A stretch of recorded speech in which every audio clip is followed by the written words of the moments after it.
Hello there, and welcome to the Sleepy Science Channel. Tonight, we'll be exploring the timeless world of honey. This sticky golden substance begins its life in the harps of flowers and embarks on a fascinating journey of transformation. It's gathered in fields and forests, shaped by countless wings and carried home in ways that feel almost impossible. Along the way, it becomes food, medicine, and mystery, all at once. This is a story of renewal, of landscapes magically turning into sweetness, of tiny lives working together to create something that can outlast centuries. There is chemistry here, and survival, and a quiet kind of brilliance that hums just beneath the surface of everyday life.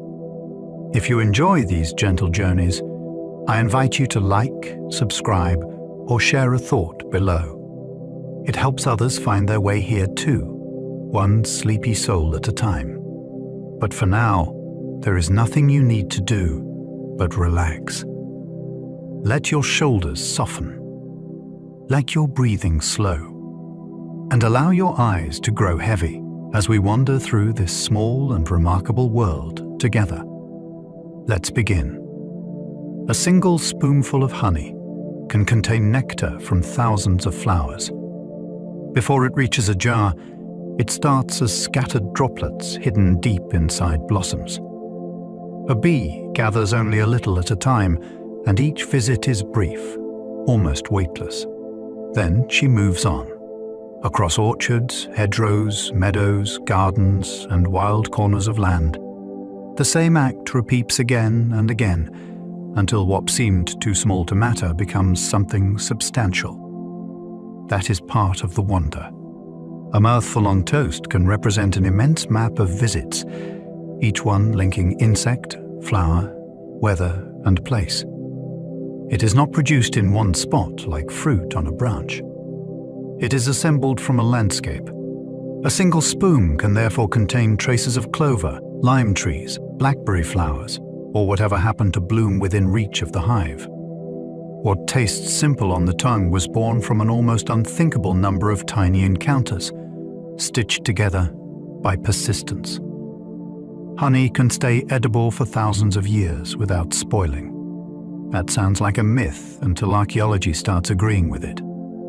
Sealed vessels recovered from ancient tombs have contained contents still recognizably intact after astonishing spans of time.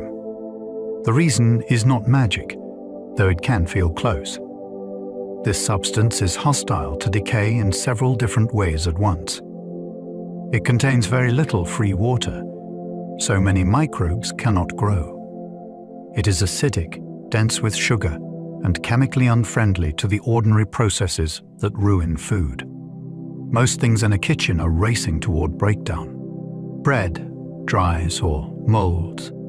Fruit bruises and collapses. Milk turns swiftly.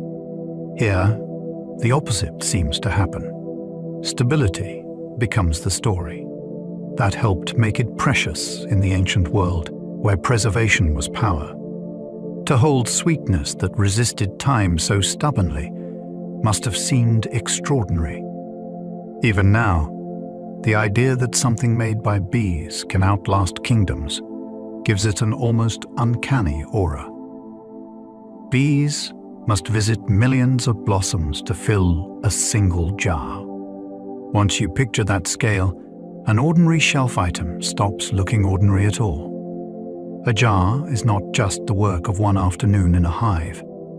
It is the outcome of repeated flights across days and weeks under changing skies, through shifting blues, with thousands of workers contributing tiny loads. Each bee returns carrying only a small amount, so abundance is created by multiplication on a staggering scale. That is what makes the final result feel almost impossible. We are used to harvests that look large while they are being made. Apples pile up. Wheat fills a field. With bees, the labor hides in miniature. The effort is dispersed across air and distance. You never really see the whole thing happening at once. yet it adds up. When you lift a jar, you are holding a monument to repetition, navigation, and collective endurance, built from flower visits so numerous that the mind almost resists the number. Honey starts as nectar, then becomes something entirely new. At first, nectar is simply a sweet liquid offered by flowers to attract pollinators. It is watery, temporary, and meant to be taken. Once collected by a bee, that liquid enters a different world. Enzymes begin altering its chemistry.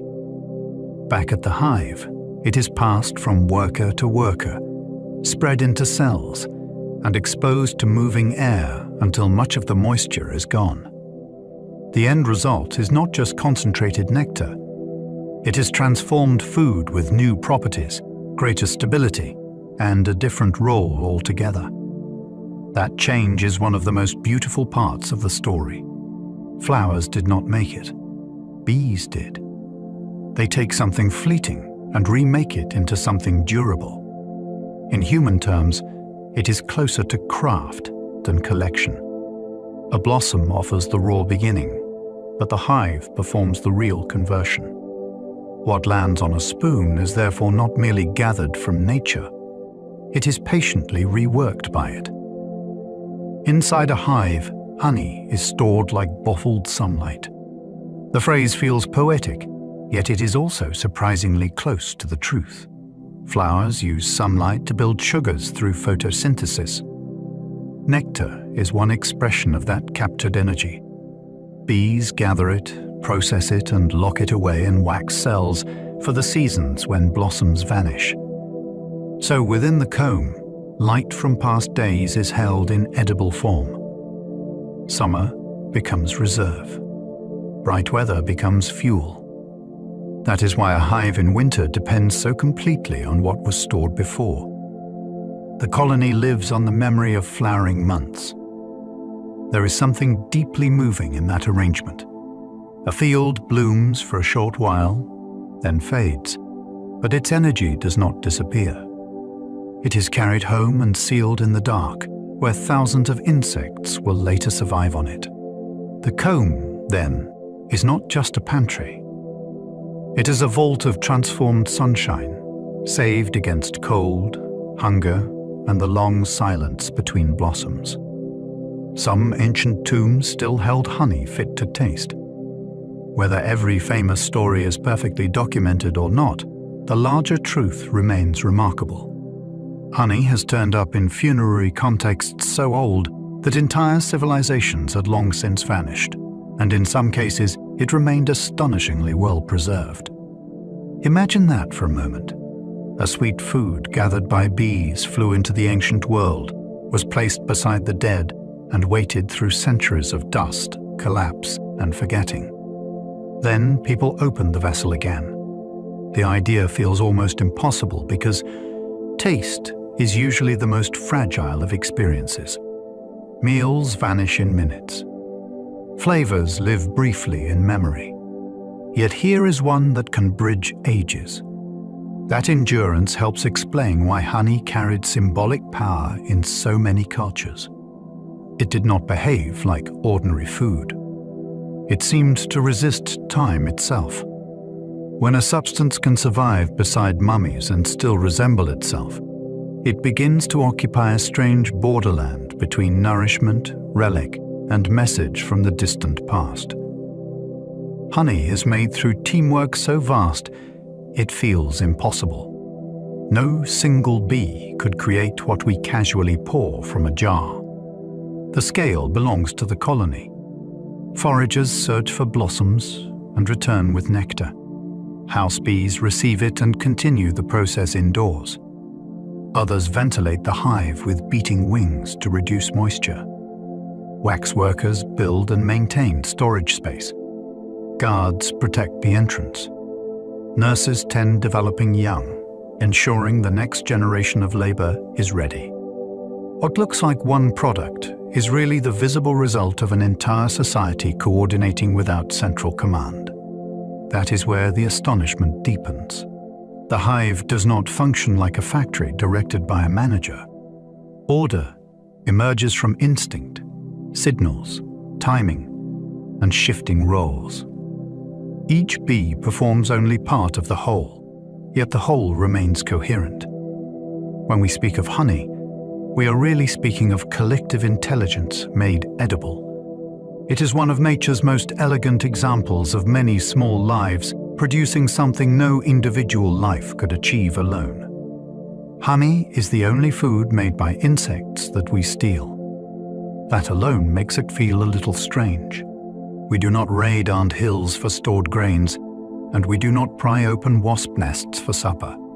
Yet for thousands of years, people have smoked bees from trees, climbed cliffs, opened hives, and carried away the winter food of another species. What we take is not a casual byproduct. It is a carefully engineered reserve, gathered from flowers, transformed inside living bodies, dried with effort, and sealed for survival. In that sense, every spoonful is a small act of cross-species theft that became tradition. And somehow bees kept drawing us back. Honey was worth stings, smoke, ladders, ropes, and risk long before sugar filled bowls on every table. That odd relationship says something profound. From the beginning, humans sensed that this golden store was not ordinary sweetness. It was treasure made by a civilization smaller than a thumbnail. Not all honey tastes sweet in quite the same way. That may sound obvious at first, but the differences can be startling. One variety may seem light and floral, while another feels dark, malty, herbal, smoky, or even faintly bitter. Some are delicate and almost transparent in flavor. Others arrive with force and linger in the mouth like strong tea or toasted sugar. The reason lies largely in the flowers.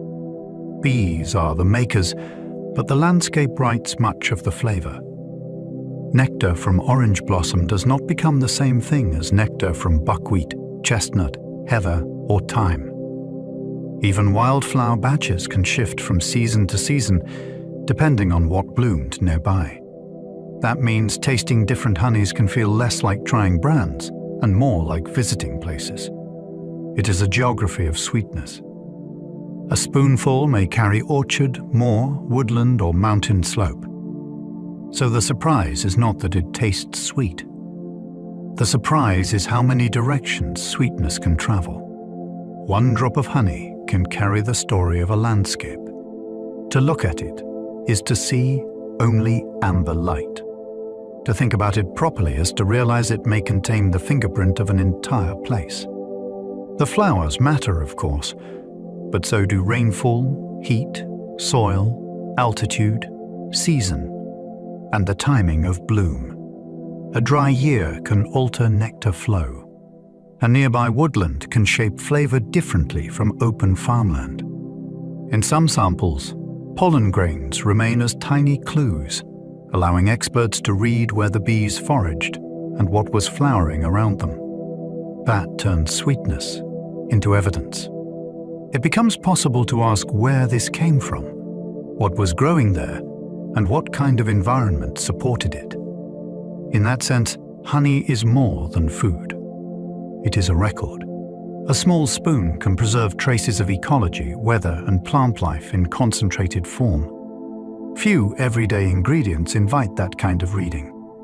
Fewer still let you taste a region as if the land itself briefly dissolved on the tongue. Bees thicken nectar by passing it from mouth to mouth. At first, that sounds almost too strange to be true, yet it lies at the heart of the transformation. A returning forager does not simply pour her load into storage and leave. Instead, the liquid is transferred to another worker, then sometimes to another again, in a chain of exchanges inside the hive. Each transfer exposes it to new enzymes and more contact with air. What began as a thin floral drink starts moving toward something denser, richer, and far more durable. The process is intimate, communal, and astonishingly practical. It is also a reminder that the hive does not separate chemistry from cooperation. The making happens through both at once.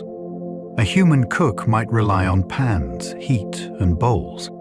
Bees rely on bodies, timing, and repeated sharing. In that way, the food is shaped not just by flowers and instinct, but by a sequence of living handoffs, each one nudging it closer to its final form. Fresh nectar is far wetter than the honey we know. The liquid drawn from flowers is closer to a sweet drink than the thick substance that waits in a jar. It can contain so much water that, on its own, it would never keep for long. That difference matters because it reveals how much work still lies ahead after collection. A bee returning from a flower is not carrying the finished product home. She is bringing home the beginning of one. In a sense, the hive receives a fragile material that still belongs to the world of petals, warmth, and daily bloom. It has not yet crossed into long-term storage. That is what makes the later result so impressive. The sticky weight we spread on bread began as something loose and perishable, closer to syrupy rain than preserved food. Once you imagine that contrast, the transformation becomes easier to appreciate. What seems stable and ancient in a jar was once as temporary as the flower that offered it. Honey becomes stable because bees drive out most of its water. This is one of the great turning points in the story. As long as too much moisture remains, the liquid is vulnerable. Yeasts can grow. Fermentation can begin. The stored food would become risky for the colony instead of reliable. So the hive must solve a practical problem that every preserver of food would recognize. It must remove water. Bees spread the liquid in open cells where it can lose moisture across a broad surface.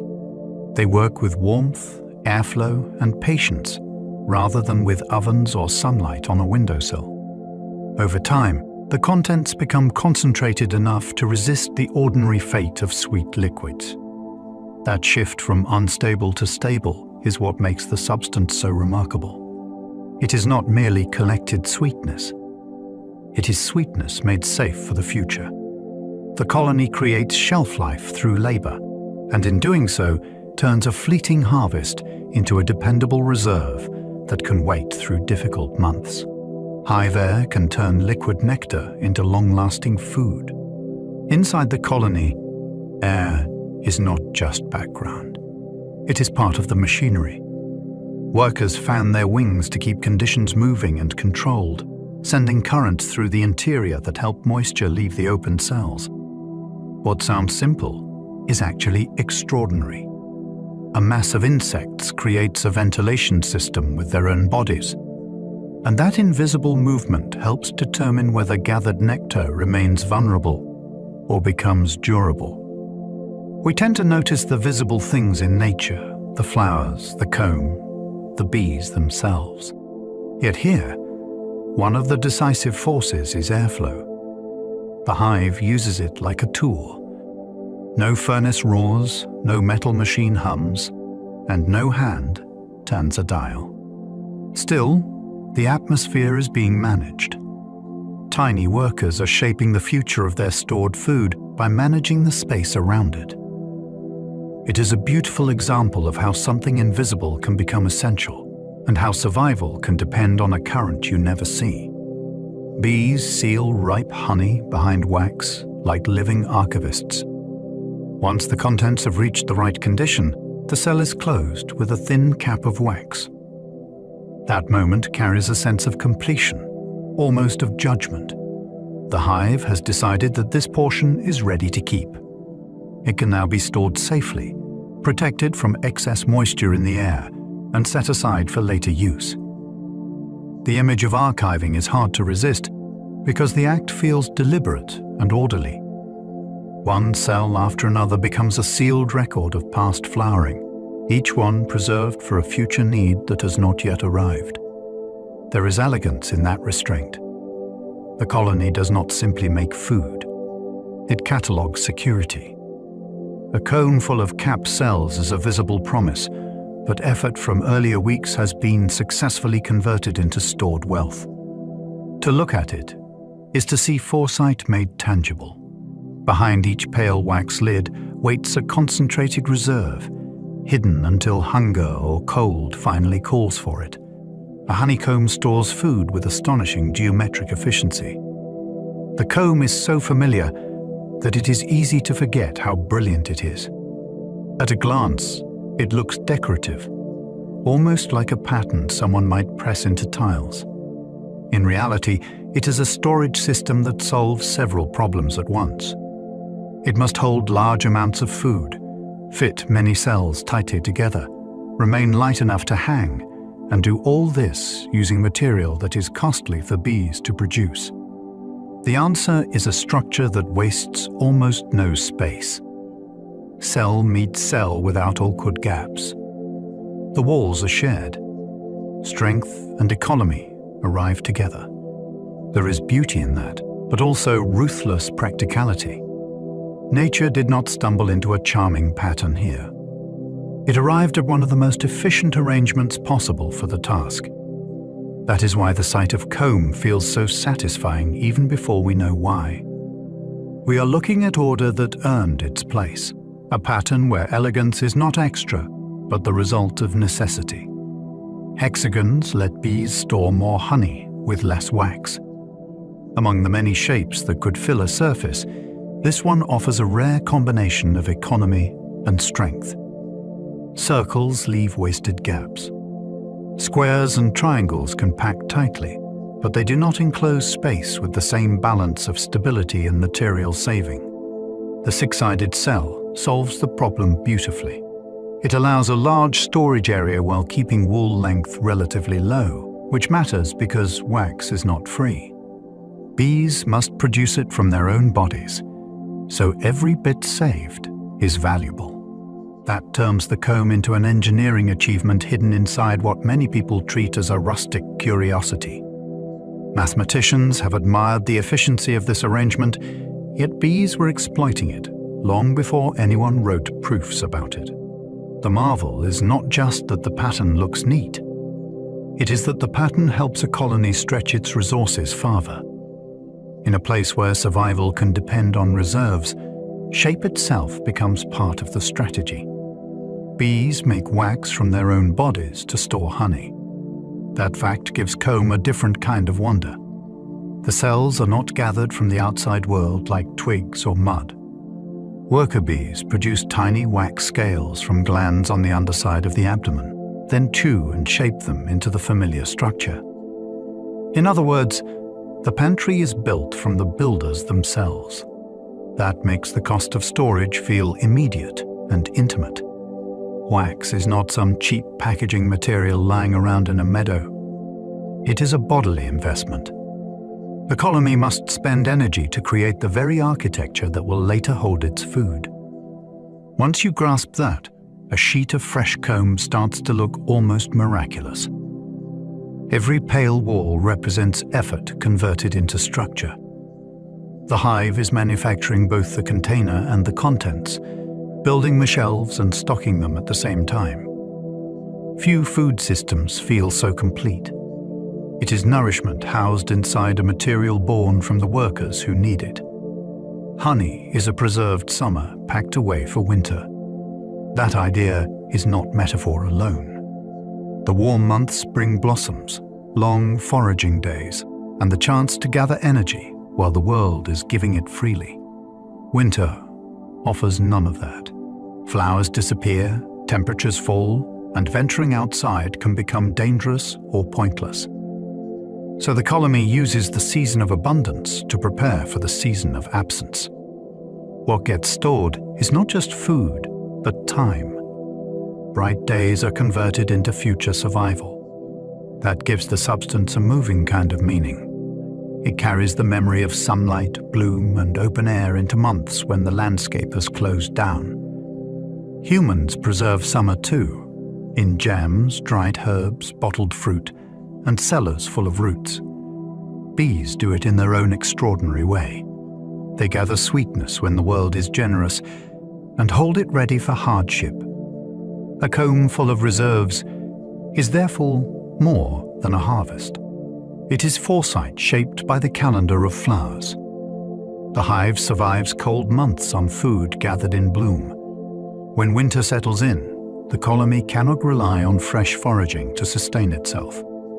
Instead, the bees cluster together for warmth and live from what was stored earlier in the year. That means survival depends on planning that happened long before the first frost. The workers at the heart of the cluster generate heat through movement, while others shift position over time so the burden is shared. Around them lies the reserve that keeps that living engine fueled. Without enough stores, even a strong colony can fail before spring arrives.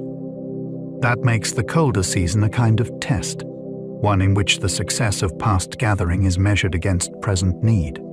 The flowers are gone, yet their energy remains available because the hive prepared.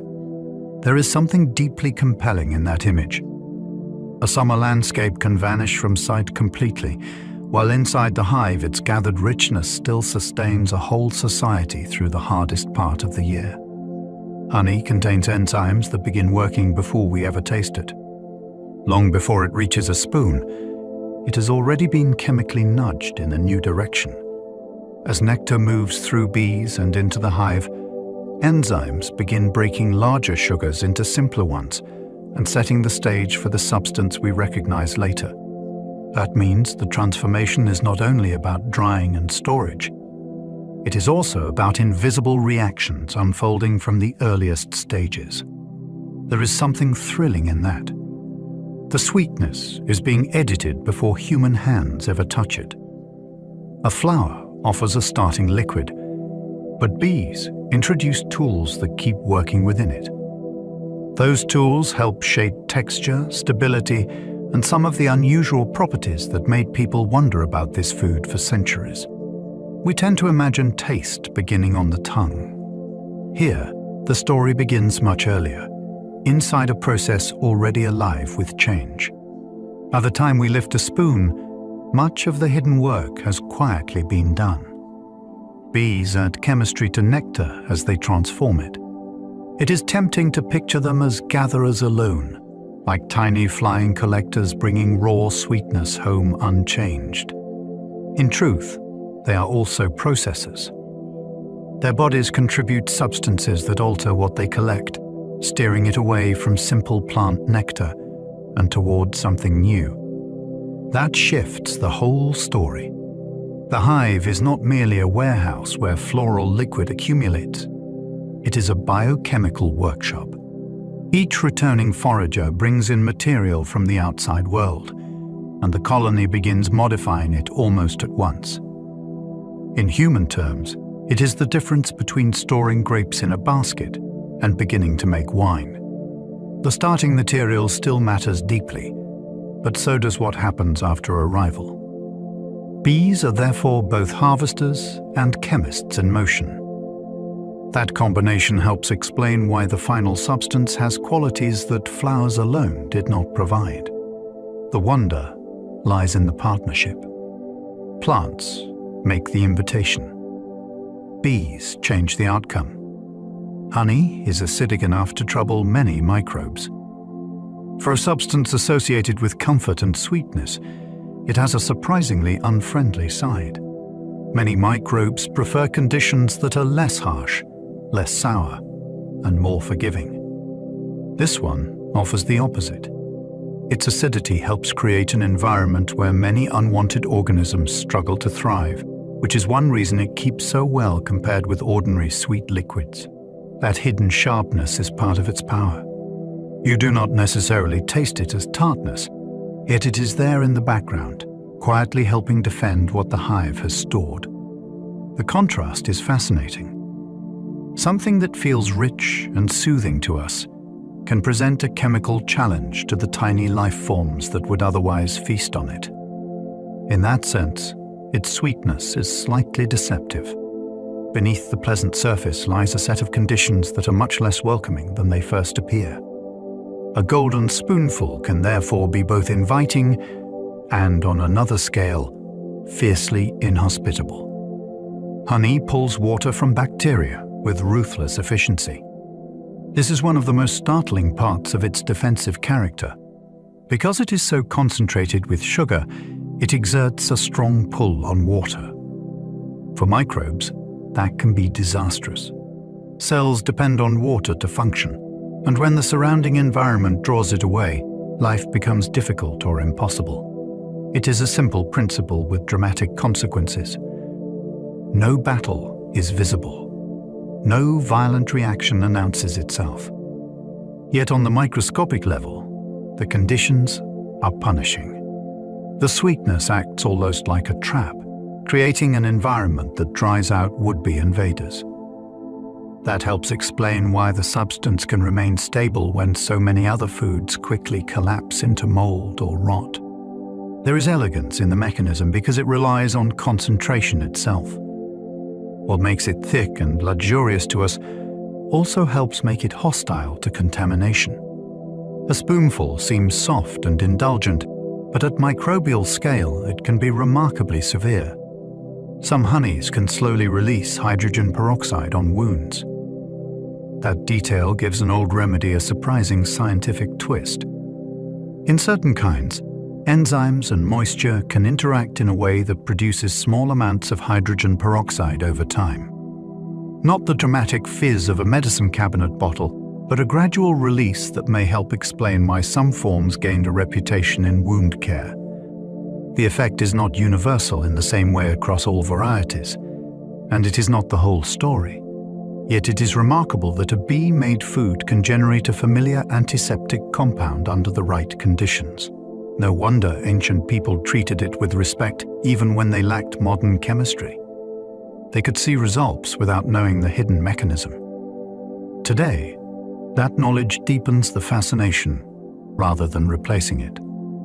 A substance gathered from flowers and stored in wax can, in certain circumstances, participate in healing chemistry. The more closely you look, the less ordinary it seems.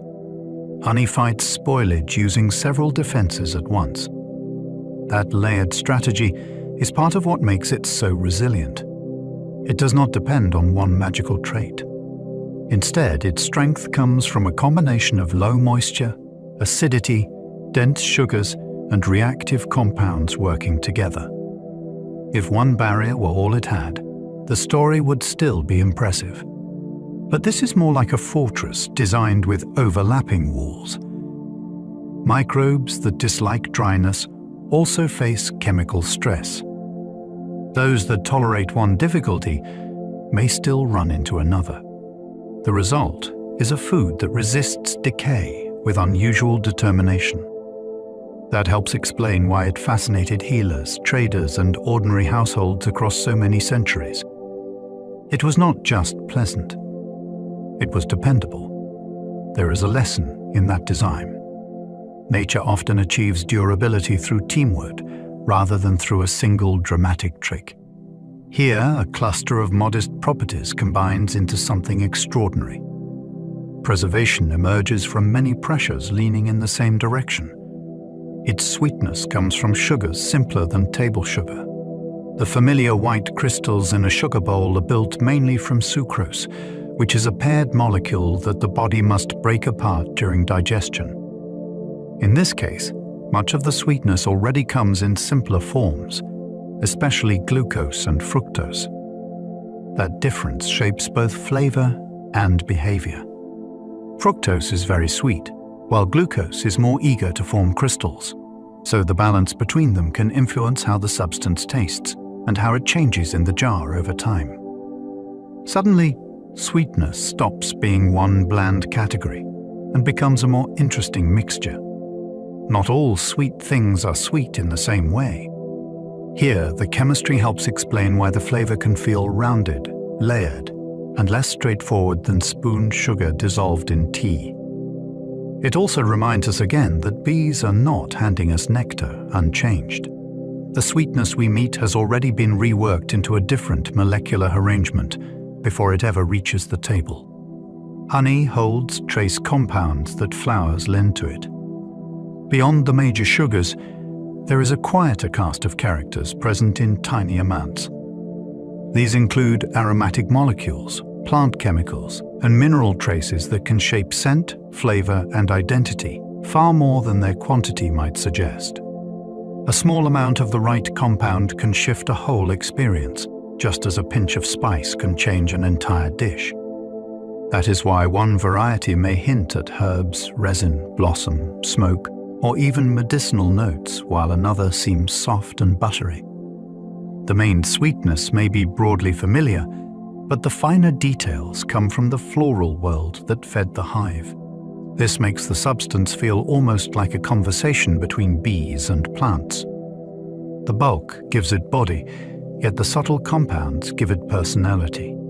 Without them, many varieties would blur together. With them, each becomes more distinctive, more place-bound, and far more interesting to smell before you ever taste it. Even tiny differences in nectar can reshape honey completely. A slight shift in the flowers available, the timing of bloom, or the weather during foraging can send the final result down a different path. That is what makes this food so sensitive to circumstance. Two hives in neighboring places may not gather from precisely the same mix of plants. Even the same hive can produce noticeably different batches as the season moves along and one set of blossoms gives way to another. This sensitivity gives the whole subject a kind of thrilling instability. There is no single, fixed essence waiting behind every jar. Instead, each batch is a response to conditions that were alive and changing at the time it was made. That means small causes can produce large differences in flavor, aroma, color, and texture.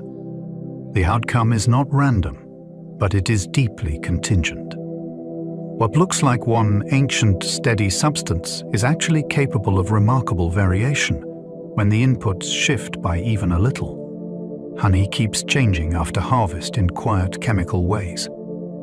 Many people imagine the story ending the moment it is poured into a jar.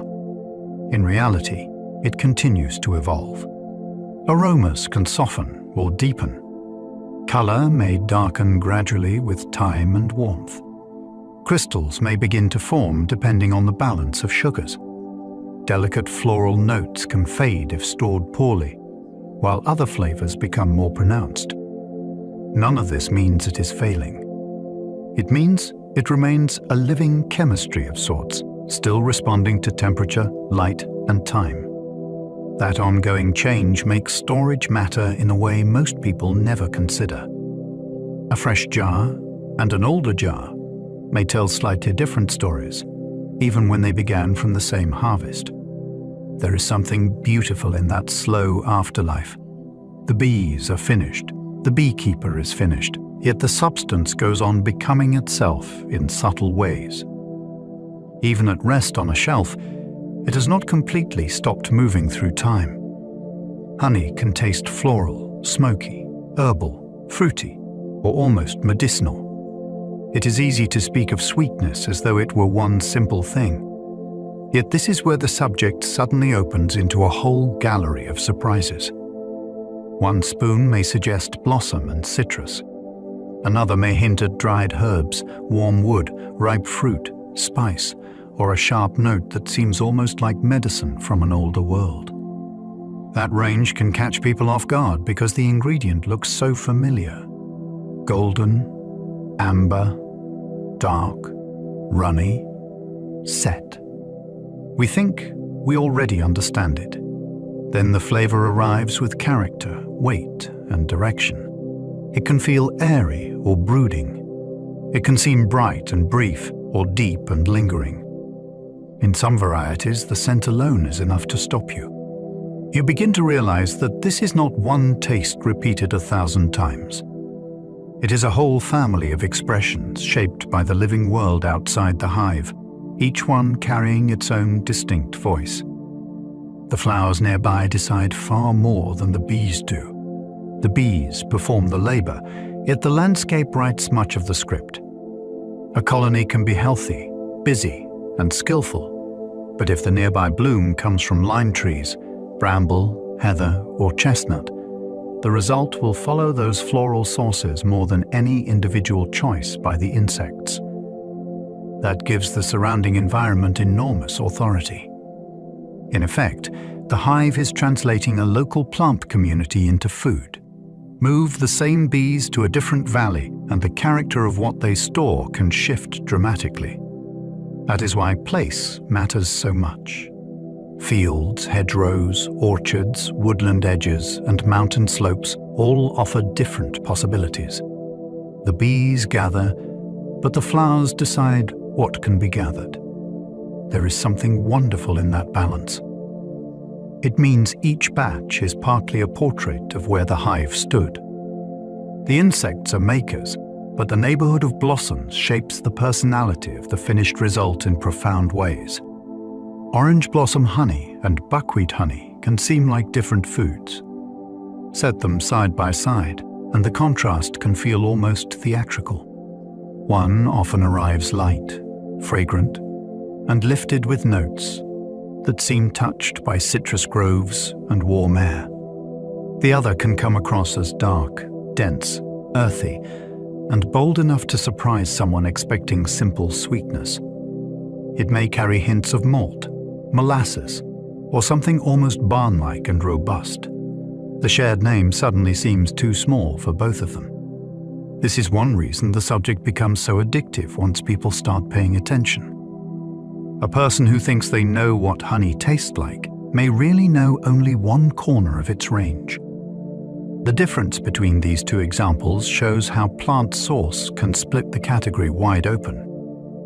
It is like discovering that two liquids with the same origin story can end up with completely different personalities. One feels bright and perfumed.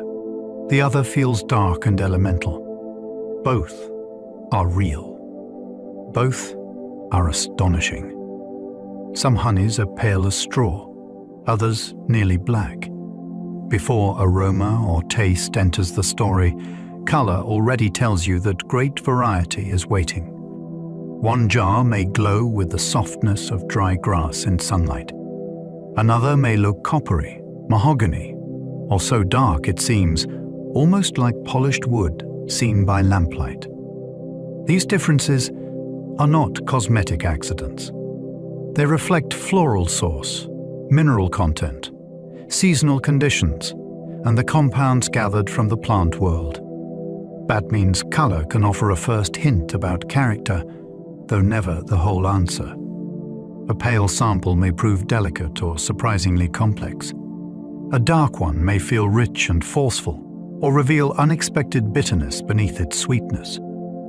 The important point is that the visual range alone breaks the illusion of sameness. We are not dealing with a single golden standard. We are dealing with a spectrum. The jar becomes a clue before it becomes a taste, inviting the eye into the mystery before the tongue joins in. Darker honeys often carry stronger, deeper mineral flavors. That darkness can signal an entirely different experience waiting in the spoon. Instead of airy sweetness and light blossom notes, you may meet something fuller, heavier, and more resonant, with hints of malt, earth, resin, or a faint tang of iron-rich depth that feels almost savory at the edges. It is not that pale examples lack interest. Many are exquisite. But darker ones often seem to arrive with more gravity. They can feel older in spirit, more rooted, as though the land itself pressed harder into them. Part of that impression comes from the greater presence of minerals and certain plant compounds, which can deepen both flavor and color together. The result is a sweetness with shadows in it. That complexity is part of the appeal. It moves the experience away from candy and towards something more layered and adult. One taste can suggest blossom. Another can suggest bark, soil, and weathered fields. Both come from flowers, yet they seem worlds apart. Heather honey can turn spooning into a slow, stubborn task. This variety is famous not only for taste, but for behavior. Instead of flowing easily, it can become thick, jello-like and resistant, clinging to the spoon as though reluctant to leave the jar. That texture can surprise anyone expecting the usual smooth pour. It almost asks to be negotiated with. Part of the fascination is that the challenge is not a flaw. It is a mark of identity. Beekeepers and honey lovers often prize it precisely because it behaves in this distinctive way. The floral source gives rise to a substance that seems to have decided it will not hurry for anyone. And when you finally taste it, the reward can be intense, with rich, aromatic notes that match the dramatic texture. So here, the pleasure begins before flavor even lands. You feel the resistance, see the slow movement, and sense that this is not ordinary table sweetness. It is character made visible, almost sculptural in the jar. Acacia honey can stay liquid for surprisingly long periods. For many people, crystallization seems inevitable, as though every jar must eventually turn grainy and firm. Then along comes this variety, often remaining clear and flowing far longer than expected. The reason lies largely in its sugar balance, which makes it less eager to form crystals quickly. That gives it an almost glass-like elegance on the shelf. It stays pourable, smooth and bright, while other jars may begin to cloud and thicken. There is something graceful about that persistence. It feels composed, unhurried, and stable in its own special way. The flavor often matches the appearance, tending toward a lighter and more delicate profile that lets the clarity seem almost reflected in taste. This makes it a wonderful reminder that texture and appearance are part of the story too. Not every variety follows the same timetable. Some change quickly. Others seem to linger in a lucid state, holding on to transparency as though resisting the usual march of time. Tupelo honey is prized for resisting crystals longer than most. In parts of the American South, this quality helped give it near legendary status. Gathered largely when bees forage on Tupelo blossoms in wetland regions, it is admired for remaining smooth and liquid with unusual persistence. That alone would be enough to make it memorable, but scarcity adds another layer of romance. The bloom window is limited, the geography is specific, and the conditions need to cooperate. So the final product carries not just a physical trait, but a sense of place and fleeting opportunity. To many admirers, it feels like a seasonal treasure that could only come from that watery landscape of river systems and swamp forests. The resistance to crystals becomes part of a bigger story, one involving geography, timing, and regional pride. Some honeys impress through intensity. This one fascinates through poise. It seems to remain itself with uncommon steadiness, as though holding the memory of a brief flowering season in liquid suspension for longer than expected. Chestnut honey can taste bitter in a way people adore. That may sound contradictory at first, because bitterness is often treated as a warning rather than a pleasure. Yet in the right context, it becomes thrilling. This variety can carry a strong, assertive edge that cuts against the expectation of simple sweetness. Instead of soft comfort, it offers complexity, tension, and a finish that lingers with almost tannic force. For some people, that first taste is startling. For others, it is exactly why they return. The fascination lies in the refusal to be easy. It asks the palate to pay attention. Much like dark chocolate, black coffee, or certain Amaro liqueurs, its appeal grows from contrast and depth rather than from immediate softness. That makes it an important reminder that honey is not confined to one emotional register. It can charm, but it can also challenge. When bitterness enters the frame, the whole category feels more sophisticated, more varied, and much more alive than many people ever imagined. Wildflower honey is the taste of a season, not a species. Unlike varieties tied mainly to one floral source, this kind gathers its identity from a shifting crowd. Whatever happened to be blooming within reach during that stretch of time helps shape the result. That means it is never just one plant speaking clearly. It is a chorus, and the balance of voices can change from week to week, valley to valley, even hive to hive. In one season, clover may lead. In another, blackberry, dandelion, bramble, or countless smaller contributors may leave their mark. This gives the jar a special kind of richness. It does not point to a single flower. It points to a moment in the year when many flowers overlapped in the bee's world.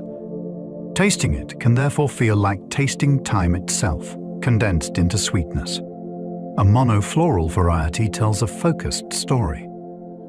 This one tells a broader one, carrying the mixed character of a living landscape at a particular moment before it changed again.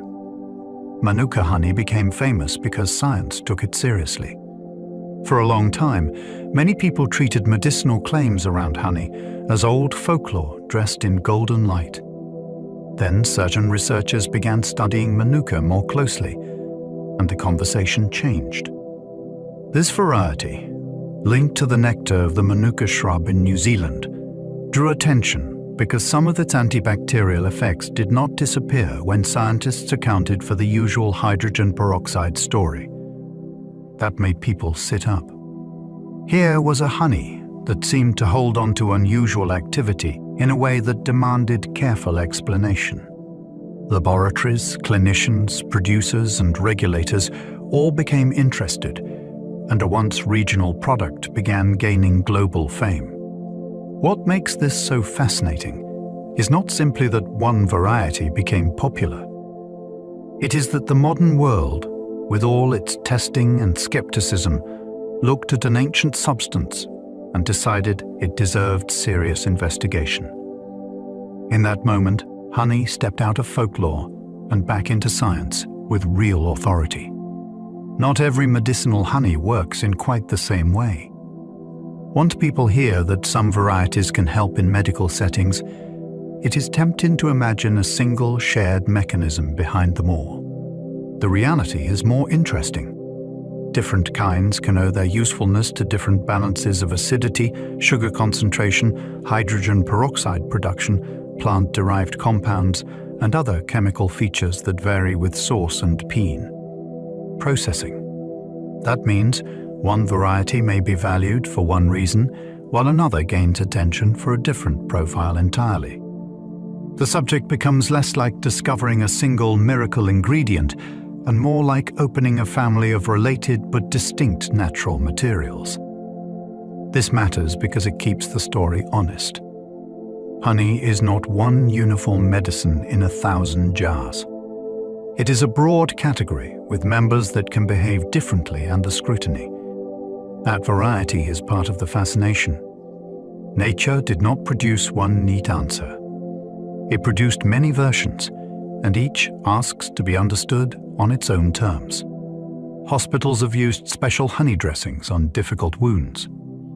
That fact can stop people in their tracks because it sounds ancient and modern at the same time. In carefully prepared medical products, certain honeys have been used in dressings for wounds that are hard to manage, especially where maintaining a helpful environment matters. This is not a matter of casually squeezing breakfast ingredients onto an injury. It belongs to the world of sterilized medical materials, clinical judgment, and controlled use. Even so, the image remains astonishing. In a hospital full of advanced tools, one of the substances brought into service can still be something made by bees. Part of the appeal lies in the contrast. Stainless steel, synthetic fabrics, packaged dressings, and then within that setting, a refined version of a material known since antiquity. It reminds us that progress does not always mean abandoning the old. Sometimes it means testing old ideas properly, discovering where they truly help, and giving them a precise place in modern care. Honey was medicine long before modern laboratories arrived. Long before anyone could speak of microbes, enzymes, or osmotic pressure, people were already turning to it when bodies were injured or unwell. They used it on wounds, mixed it into remedies, and treated it as something more than a sweetener. That early trust is fascinating because it arose from observation rather than theory. People saw what happened when it was applied, eaten, or preserved with other substances, and over time, those experiences hardened into tradition. In many cases, they had no modern explanation for why it seemed useful. They simply noticed that it belonged in the healer's toolkit. This gives the history of medicine a humbling quality. Sometimes practical knowledge arrives first, and scientific explanation catches up centuries later.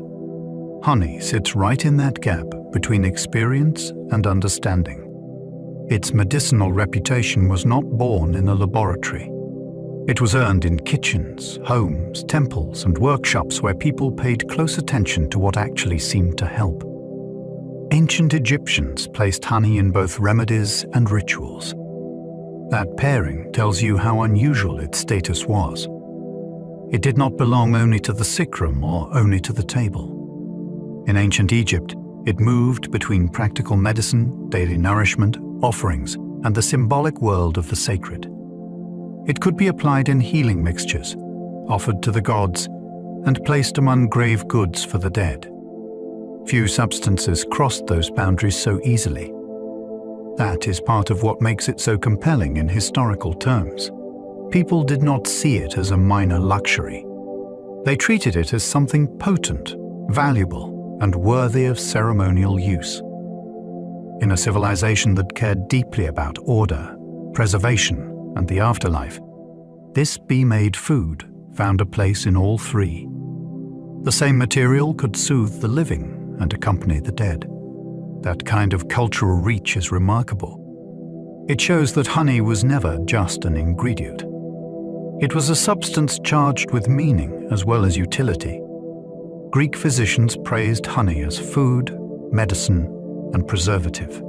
In the classical world, it occupied an enviable position because it seemed useful in almost every direction.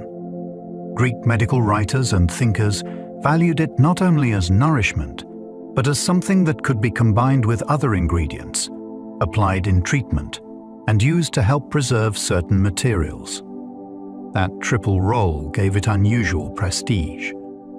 A substance that feeds, supports healing, and helps resist decay begins to look almost ideal.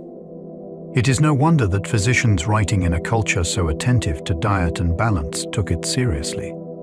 They were not praising a curiosity. They were praising a versatile tool that seemed to fit neatly into both everyday life and medical practice. The fascination deepens when you realize how long that reputation endured. Across centuries, people kept finding reasons to keep it close at hand. In that sense, honey became more than a product of bees. It became part of an entire way of thinking about health. Honey appears in some of humanity's oldest written healing traditions. When early medical texts began recording remedies, this substance was already there. That means its place in healing reaches back not just through memory and oral custom, but into the written record itself. Across ancient cultures, people copied instructions onto papyrus, clay, and parchment, and honey kept returning as part of the conversation about care. That recurrence matters. It suggests broad recognition across very different societies that this was a material worth preserving in writing. Once a remedy enters a manuscript, it becomes more than local habit. It becomes knowledge meant to travel. There is something deeply moving about that. A bee-made food moved from the field to the hive, from the hive to human hands, and from human hands into the earliest medical literature. It crossed from practice into text. In doing so, it secured a place in civilization's memory. Long after healers died, the written words remained, carrying its reputation forward to readers centuries away. Even now, researchers keep finding new things inside honey. You might think such an ancient substance would have given up all its secrets by now. Instead, the closer scientists look, the more complexity they often find. Different compounds, botanical markers, microbial interactions, regional signatures, and subtle chemical differences continue to emerge under modern analysis. Part of the surprise is that the substance seems so familiar. It sits in kitchens, markets, gift shops, and breakfast trays. Yet under the lens of careful research, it becomes layered and elusive again. That is one of the great pleasures of studying nature. The everyday can turn mysterious the moment attention sharpens. Honey rewards that attention unusually well because it is made at the meeting point of plants, insects, chemistry, and environment. It is not one thing but many processes folded together. So the story remains open. The old ingredient is still capable of producing new questions, and that is often the sign of a subject deeper than it first appears. Honey can soothe the throat without acting like a drug.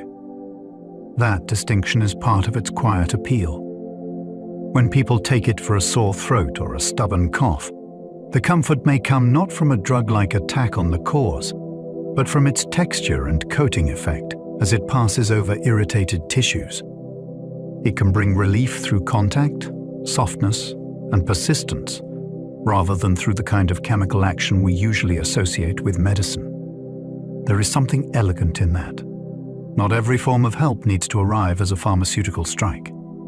Sometimes ease comes from protection, moisture, and a calmer surface. This helps explain why it has remained a household favorite for so long. The experience is immediate and understandable. You feel the change as it happens. That does not make it magical, and it does not make it a cure for everything. What it does make it is memorable. A simple spoonful can create a sense of comfort that has kept people reaching for it generation after generation. Sometimes the oldest remedies survive because they truly worked. History is full of treatments that faded for good reason, and that makes the survivors more interesting. When a remedy endures across centuries, across cultures, and then still attracts scientific interest in the present, it raises an important possibility. Perhaps people kept returning to it because it offered real benefits, even if they did not yet understand the mechanism. Honey is one of the most compelling examples of that pattern. It was not preserved merely by romance or superstition. It stayed in use because it proved useful often enough to keep earning its place. That does not mean every old belief about it was correct. Tradition can exaggerate, but neither should we assume that the old world knew nothing. Sometimes repeated human experience points toward truths that science later clarifies in detail. That gives this story a satisfying shape. Observation came first, explanation followed, and the long survival of the remedy begins to look less like accident and more like evidence. Honey has been found in tombs older than many nations. That fact stretches the mind because it places something so familiar inside a timescale that feels almost unreachable. A jar of honey belongs in a kitchen cupboard, not in the burial chambers of civilizations that vanished before many modern countries were born. Yet archaeology has repeatedly brought the two together. Sealed containers from ancient burials have revealed traces, and sometimes substantial amounts, of this substance surviving deep into the future. It is hard not to feel a shiver at that thought. A sweetness gathered by bees in a forgotten landscape can outlast dynasties, languages, and borders. It can remain while names of kings dissolve into fragments. That endurance changes the emotional weight of the subject. Honey stops being only food and starts becoming something like a time traveler. It moves through centuries without losing itself entirely. Few everyday things can make that claim. Fewer still can sit on a breakfast table and carry such ancient dignity into the present. Prehistoric people painted scenes of honey gathering on cave walls. Long before supermarkets, glass jars, or written recipes, people were already risking stings for sweetness, and they thought the act important enough to paint. In prehistoric cave art, human figures appear climbing toward wild nests, reaching for the stores of bees with baskets or ropes. That image is extraordinary because it proves how old our fascination really is. Honey was not a luxury invented by settled farming societies. It mattered to people living in much harsher worlds where every calorie counted and danger was part of daily life. Imagine the scene for a moment. Smoke rising, hands searching into crevices, bees surging around the climber, and below, a community waiting for the prize. It is not just foraging. It is drama, courage, and reward all at once. The paintings preserve more than a food source. They preserve a human obsession, already thousands of years old, etched into stone before history had a name. For much of history, honey was the world's main sweetener. That simple fact changes how you see the past. Today, sweetness feels cheap, common, and endlessly available. For most of human history, it was nothing of the sort. If people wanted to sweeten porridge, cakes, sauces, drinks, or preserved fruits, this bee-made substance was often the obvious answer. It shaped festive foods, daily cooking, and special treats across vast stretches of time. That means whole traditions of taste were built around it. The sweetness of childhood, celebration, hospitality, and comfort would often have carried its character rather than the clean neutrality of modern sugar. This also gave it social importance. A household with access to honey possessed something that could lift plain food into pleasure. In a world where sweetness was rarer, it had more presence and more meaning. It was not background.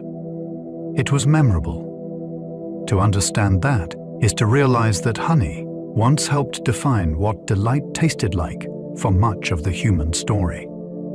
Before sugar became cheap, honey sweetened empires. Empires are usually described through armies, laws, roads, and trade, yet sweetness has its own quiet history of power. Before plantation sugar spread widely and dropped in price, rulers, merchants, priests, and ordinary households across large states often relied on honey for the sweetness that entered kitchens and ceremonies alike. It flavored breads, sauces, drinks, offerings, and preserved foods from one region to another. That means this humble substance moved through the daily life of mighty political worlds, from village hearths to elite banquets. It softened the diet of empire long before refined sugar became a global force. There is something almost grand in that image. Vast systems of administration and conquest, and beside them, bees in fields making the sweetness that would find its way into all levels of society. Honey rarely appears at the center of imperial history, yet it flavored those worlds more deeply than many grander objects ever did. Mead made honey into one of humanity's earliest drinks. Once people discovered that diluted honey could ferment, a whole new chapter opened. Mead turned sweetness into intoxication, and in doing so, it gave honey a second life beyond food and medicine. This drink appears in myths, feasts, rituals, and early social gatherings across many cultures, which suggests just how compelling it must have been. Fermentation already feels a little magical. A still liquid begins to bubble and transform, and suddenly it can warm the body, loosen speech, and mark a celebration. When that transformation begins with honey, the result feels even more ancient and charged with wonder. It is not hard to see why people tied such a drink to gods, poets, warriors, weddings, and sacred hospitality. Mead is more than an old beverage. It is evidence that humans looked at honey and saw not just nourishment, but possibility. They found a way to turn stored sunlight into festival, memory, and song. Some ancient taxes were paid in honey instead of coins. That detail reveals just how valuable it could be. In parts of the ancient world, honey was not merely consumed. It could function as a practical store of worth, something acceptable as payment when metal money was scarce, inconvenient, or simply not the only thing that mattered.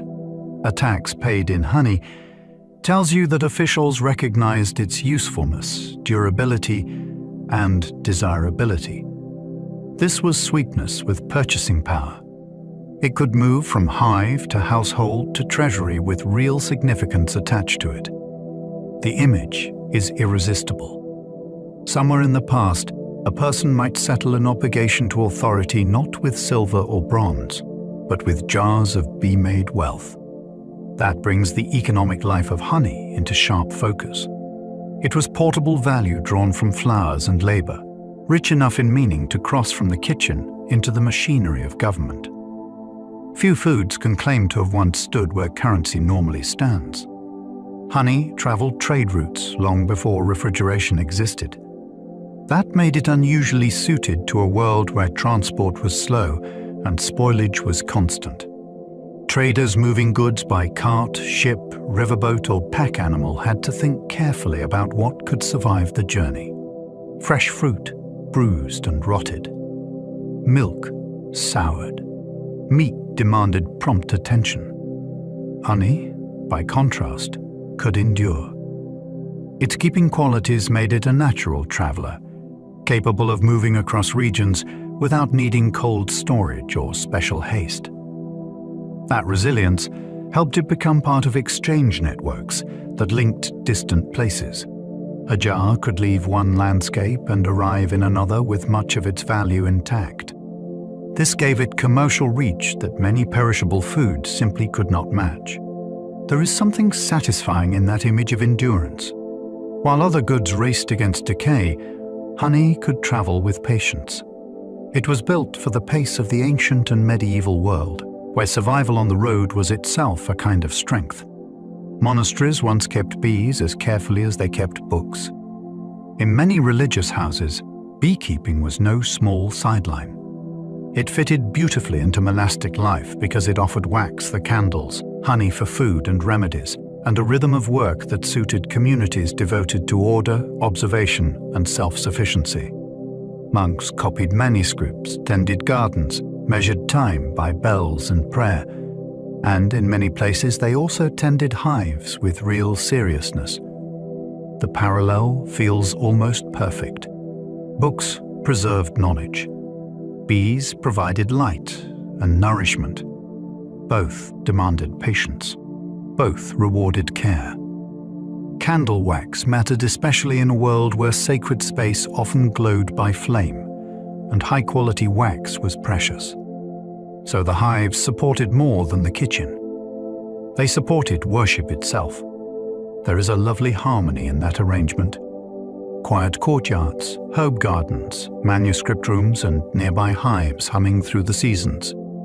Honey's story touches learning here, not through science, but through the disciplined life of communities that valued both contemplation and careful labor. In many cultures, honey became a symbol of blessing and abundance. That symbolic role makes perfect sense once you think about what it represents. It is rare enough to feel precious, sweet enough to suggest pleasure, and durable enough to imply lasting good fortune. Across different traditions, it came to stand for prosperity, fertility, hospitality, sacred favor, and the hope of a life made richer and more fruitful. People offered it at ceremonies, served it at weddings and festivals, and used it to mark beginnings that they wanted to be fortunate. Sweetness itself became a language, and honey was one of its clearest expressions. To give it was to wish well. To receive it was to be honored. That symbolic power reaches beyond practical use and into emotion. A spoonful can say more than nourishment. It can suggest a future filled with plenty. Few substances carry that kind of cultural warmth so naturally. The bee-made sweetness became a shorthand for the good life people longed for. Few foods sit so easily between kitchen, temple, and pharmacy. That unusual range is one reason honey feels almost enchanted in human history. Many foods nourish, Some substances heal. Certain offerings belong in sacred space. Honey moves through all three worlds with remarkable ease. It sweetens meals, appears in remedies, and turns up in ritual with no sense of awkwardness. As though it belongs everywhere, people seek comfort, protection, or meaning. That breadth is rare. Bread may feed, but it does not always heal. Herbs may heal, but they are not always symbols of blessing. Honey seems to cross those boundaries naturally. It can be practical in one moment and ceremonial in the next. This gives it a cultural richness that goes far beyond taste. When a substance can serve the body, enter devotion, and support care for the sick, it becomes woven deeply into civilization. Honey did exactly that. It earned a place not just in cupboards, but in some of the most important spaces human beings created. Bees do not make honey for us, but for survival. That truth changes the emotional center of the whole subject. The jar on a breakfast table can make it seem as though honey exists to delight human beings. Yet from the bee's point of view, it is emergency food, future security, and the difference between endurance and collapse. They are not making a luxury. They are building survival into the walls of their home. Every drop is gathered against hunger, cold, and the dangerous gaps between blooms. That makes our fascination with it feel a little humbling.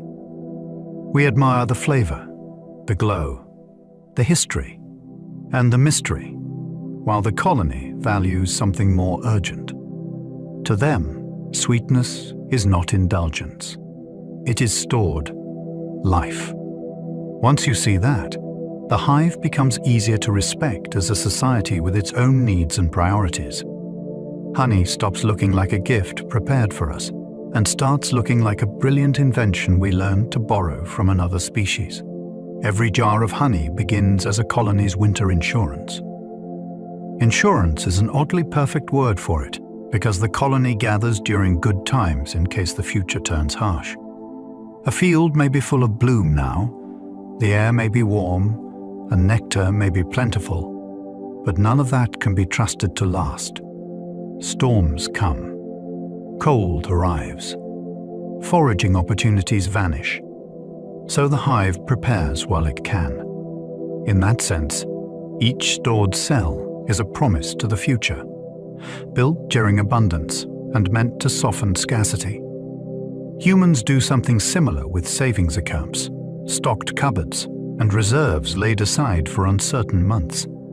Bees do it with astonishing discipline, converting floral opportunity into edible security. That makes every jar feel different once you understand its original purpose. What reaches our kitchens began as a colony's answer to risk. It was never just sweetness waiting to be enjoyed. It was a plan against failure, created by insects that must think ahead without ever writing a word. Worker bees may spend their lives supporting honey they never eat. That fact gives the hive a kind of tragic grandeur. A worker bee lives only a short time during the busy season, and much of her life is spent laboring for a future she may not personally enjoy. She may forage, process nectar, ventilate the hive, or build comb, all to help create stores that will sustain the colony long after she is gone. In human terms, it feels almost noble. Her work is real, essential, and often directed toward a shared tomorrow rather than immediate personal reward. That is part of what makes social insects so captivating. The individual life can be brief, but the collective life continues. Honey becomes one expression of that continuity. It is built from countless acts of labor, many performed by bees who will never be present when those reserves are finally consumed. A jar therefore contains not only sweetness, but sacrifice. It is a monument to effort poured into a future larger than the worker herself. The colony treats honey like emergency fuel and stored memory. Fuel is the obvious part. It powers muscles, warmth, and survival, when fresh forage is impossible. But there is another sense in which it acts like memory. It is the preserved record of where the colony has been successful, of which season offered abundance, and of how earlier labor can remain present in the hive long after the blossoms themselves have vanished. In stored form, past opportunity remains accessible. A flower visited weeks ago still matters because its nectar has become part of the reserve. That gives the comb a strange emotional quality. It is not only food waiting to be eaten. It is accumulated history, a way for the colony to carry the vanished landscape forward into leaner times. The hive cannot write diaries or maps, yet its stored sweetness remembers in a practical way. Summer lingers inside it. Good days remain available. When the bees feed on their reserves, they are living from earlier success made durable. Honey lets a superorganism survive when flowers disappear. A hive is often described as a superorganism because the colony functions less like a crowd of separate animals and more like one larger living system. Different bees perform different roles, information moves through the group, and survival depends on coordination at the level of the whole. In that larger body, honey behaves almost like stored blood sugar or fat reserves. It is the energy bank that keeps the system alive when the outside world stops offering easy fuel. Once flowers disappear, the superorganism must turn inward. It cannot rely on constant gathering anymore. It must survive on what it already transformed and stored. That is what gives the substance such biological importance. It is not a pleasant extra. It is what allows a distributed living intelligence to persist through interruption.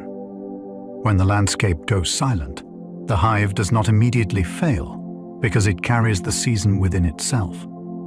Honey is the reason that continuity remains possible. A hive without enough honey can starve in sight of spring.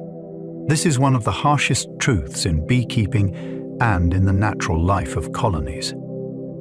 Survival is not secured simply because winter is nearly over.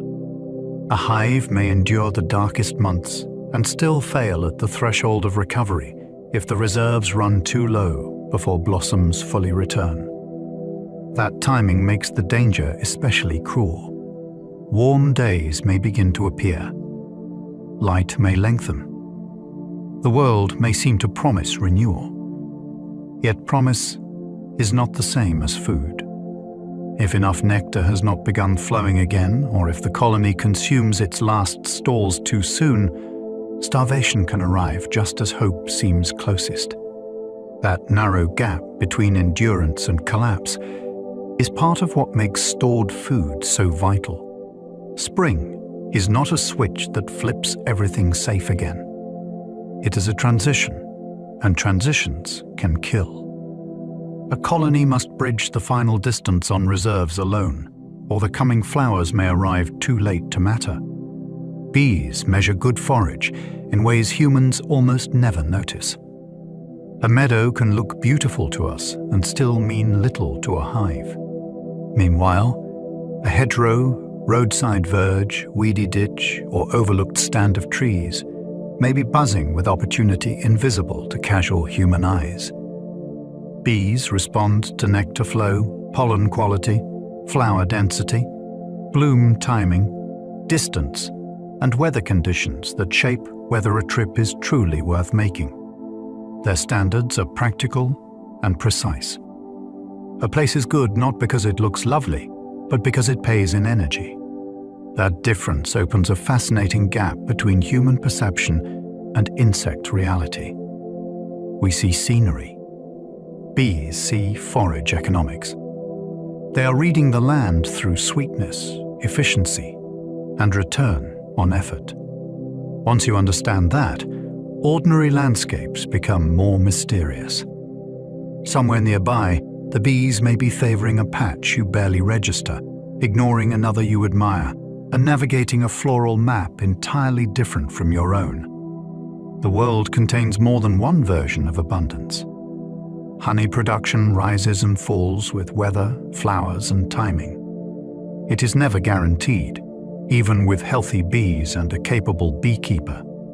A colony might seem full of potential, yet the season can turn against it. Rain can keep foragers grounded. Drought can thin nectar. Cold snaps can interrupt bloom. Heat can shorten flowering windows.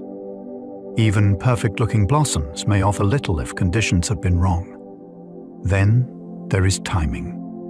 If the colony reaches peak strength too early or too late, it may miss the best flow. That dependence on alignment makes the whole process feel almost orchestral. Many elements must arrive together in the right moment for abundance to happen. When they do, the hive can surge. When they do not, the season may disappoint. This uncertainty is part of the fascination. Honey is not produced by effort alone. It also depends on environmental luck and ecological synchrony. A jar on a shelf can therefore represent not just work, but a fortunate meeting of season, place, and timing. A strong nectar flow can transform an entire hive's mood. Beekeepers often describe it almost like a change in atmosphere. When nectar is pouring in, the colony can become focused, purposeful, and intensely active, as if a great opportunity has opened, and everyone knows it. Foragers stream out and back. Receiver bees stay busy. Comb may be built faster. The whole hive can feel driven by abundance. There is urgency, but not panic. It is more like a society suddenly lifted by prosperity. Resources are arriving, work is paying off, and momentum builds. In lean periods, the mood can shift the other way. Activity may feel tighter, more cautious, or more strained. That contrast is remarkable because it reminds us the hive is not static. It responds to fortune. External conditions can ripple inward and alter the behavior of thousands of insects at once. When a major flow begins, the colony does not merely gather more. It seems to enter a different state, animated by opportunity. When blooms fail, honey suddenly becomes more precious than wax. Wax matters, of course. It shapes the comb, holds the brood, and stores the reserves. But in a season of scarcity, structure alone cannot save a colony. Energy becomes the urgent currency. If blossoms fail through drought, storm, cold, or poor flowering, the value of stored food rises instantly.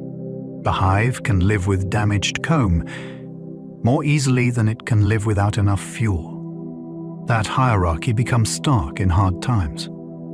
Architecture yields to calories. A beautiful comb means little if it is empty. This is one of the sobering realities hidden beneath the elegance of beekeeping. In abundance, the hive can afford to build, expand, and invest in new structure. In scarcity, survival narrows the priorities. What matters most is what can be burned in the body to keep life going. Honey, therefore, becomes the colony's real treasure when the landscape stops giving. In those moments, sweetness is no longer luxury, but plain necessity. Honey hunters once climbed cliffs by torchlight to steal it. There is something almost mythic about that image, yet it belongs to real human history. In several parts of the world, people sought wild honey in places that seemed designed to keep it out of reach: high rock faces, overhangs, and sheer cliffs where giant colonies nested far above the ground. Hunters climbed with ropes, ladders, baskets, and smoking torches, often in darkness or dim light, while bees swarmed around them in furious defense. One slip could mean disaster. One mistake with smoke could turn a harvest into chaos. And still they climbed. That tells you how precious the reward was. Honey was not just pleasant. It was worth pain, danger, and astonishing nerve. The torchlight makes the whole scene feel even more dramatic. human figures hanging over emptiness, reaching into living clouds for golden stores hidden in stone. Few foods have ever drawn people so literally to the edge of the world. Some people still gather wild honey from giant bees. This is not only a story from prehistory or distant legend. In parts of Asia, traditional honey hunters still seek nests built by giant honey bees, insects large, defensive, and powerful enough to make the task feel almost unbelievable to modern eyes. These bees often build massive single combs in exposed places such as cliff faces or tall branches, and the people who harvest from them must approach with skill, smoke, timing, and immense courage. What makes this especially fascinating is that the practice preserves an older relationship between humans and bees, one based less on control than on negotiation with a wild creature that has never truly agreed to. Domestication. The hunters do not simply open a wooden box in a tidy apiary. They enter the bees' world on the bees' terms. That keeps a primal intensity alive. Even now, honey can still come from direct encounters with raw wilderness, height, heat, and risk. Traditional honey hunting can feel closer to ritual than farming. In many places, it is not treated as a mere extraction of food. It unfolds with repeated gestures, inherited knowledge, specific seasons, and a mood of respect that makes it feel ceremonial. Hunters may prepare tools in prescribed ways, choose exact moments in the year, work in teams whose roles are shaped by tradition, and carry songs, prayers, or customs that bind the act to community memory. That difference matters. Farming aims at regularity, management, and steady yield. Honey hunting often feels more like an encounter with something powerful and slightly unpredictable, where success depends not only on effort but on timing, courage, and a proper way of doing things. The atmosphere can therefore become solemn as well as practical. People are not just gathering sweetness. They are stepping into a pattern bolder than themselves. That gives wild honey a different kind of meaning. It arrives not only from bees and flowers, but from a human ritual of approach. Humans have risked stings, falls, and smoke for honey. The list of dangers tells its own story. Stings are obvious, though even they can be severe when thousands of angry defenders erupt at once. Falls may be worse, especially where nests hang from cliffs, trees, or structures that require climbing. Then there is smoke, a tool that calms or confuses bees when used well, but which can choke, blind, or turn treacherous in the wrong conditions. Taken together, these risks make honey one of the strangest foods in human history. People did not merely pluck it like fruit. They often had to stage a hazardous operation to obtain it. That gives the reward a different emotional charge. When a substance is gathered at that cost, it feels earned in a deeper way. It becomes a prize wrested from danger rather than a simple harvest. Perhaps that is one reason honey carried such prestige. It was sweet, yes, but it also came wrapped in bravery, skill, and the possibility of getting hurt. Few foods inspired such danger before the first taste. Usually, the risk comes after eating. Poison, spoilage, or intoxication may bring trouble later. With honey, the danger could begin before a single drop touched the tongue. The harvest itself might require climbing, smoke, sharp tools, balance, teamwork, and the willingness to face a furious colony defending its stores. That reversal is striking. The peril belonged not to digestion, but to desire.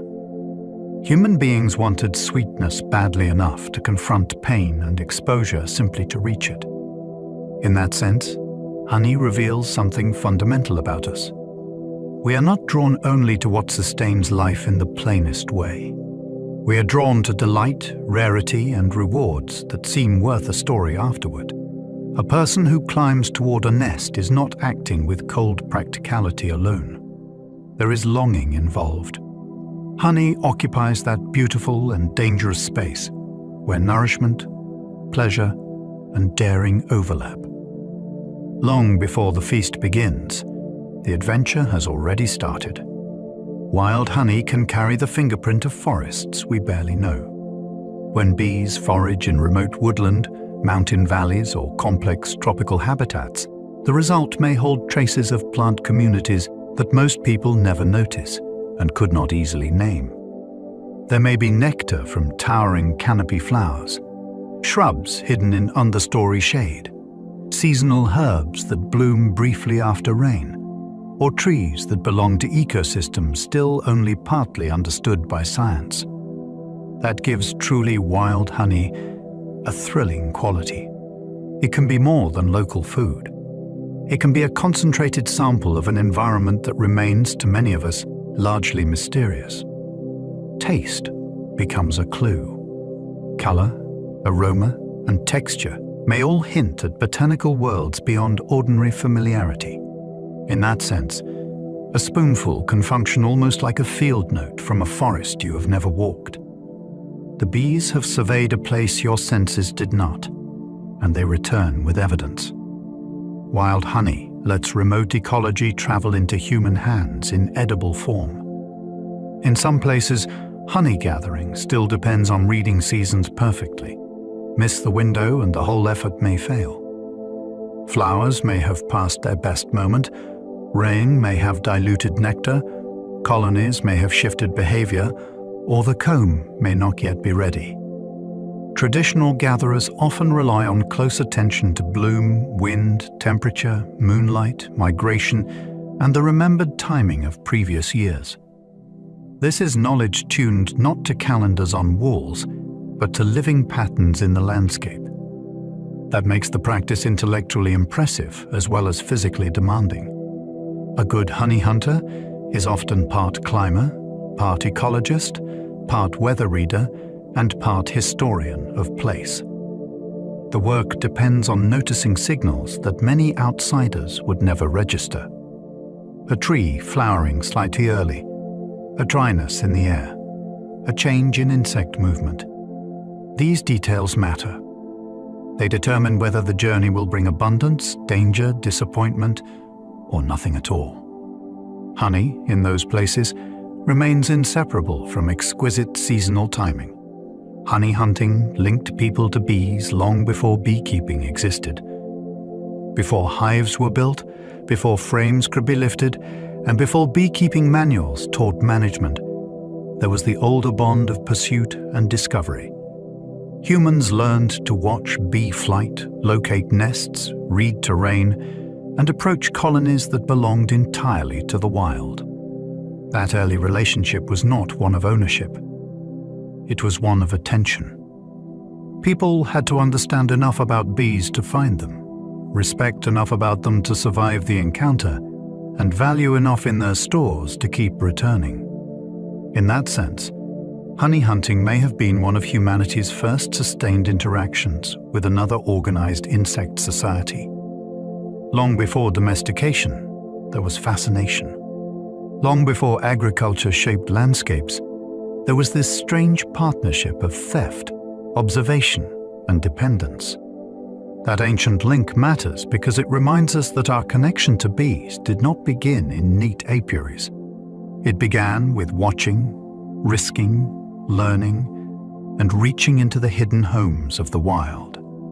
Domesticated hives changed honey, but never fully tamed the bees. Modern beekeeping made the harvest more regular, more accessible, and far less dangerous than raiding nests on cliffs or in hollow trees. Wooden boxes, movable frames, and managed colonies brought order to a process that had once depended heavily on hunting and luck. Yet even inside those structures, the bees remain only partly under human control. They still swarm, defend, forage where they choose, and respond to weather, bloom, disease, and instinct according to rules older than any beekeeper. This is what makes the partnership so interesting. We shaped the housing, not the inner nature. A hive can be managed, but never reduced to a simple machine. The bees remain living agents with priorities of their own. That keeps a trace of wildness present even in the most orderly apiary. Domestication changed our access to honey, but it did not erase the ancient fact that this sweetness still depends on creatures that ultimately answer to themselves. Even modern beekeeping still depends on wild instincts. A beekeeper can provide boxes, monitor health, harvest surplus, and try to guide events, but the core labor still belongs to bee behavior shaped by evolution. No person teaches a forager how to navigate by sun and scent. No person instructs workers to process nectar, ventilate the hive, care for brood, or defend the entrance with coordinated urgency. Those capacities arrive already written into the colony's instincts. Modern methods succeed only because they cooperate with that inherited intelligence rather than replace it. That is a humbling thought. Even at our most organized and technological, we still rely on ancient behaviors we did not invent and do not fully command. The beekeeper is partner, steward, and observer, but never the true author of the hive's genius. Honey remains, at its core, the product of wild biological wisdom. That is part of why it never loses its wonder. However modern the box may look, the brilliance inside it is still profoundly untamed. Honey can crystallize naturally, and that does not mean it failed. A smooth golden jar can seem like the ideal, so when the contents turn cloudy or firm, many people assume something has gone wrong.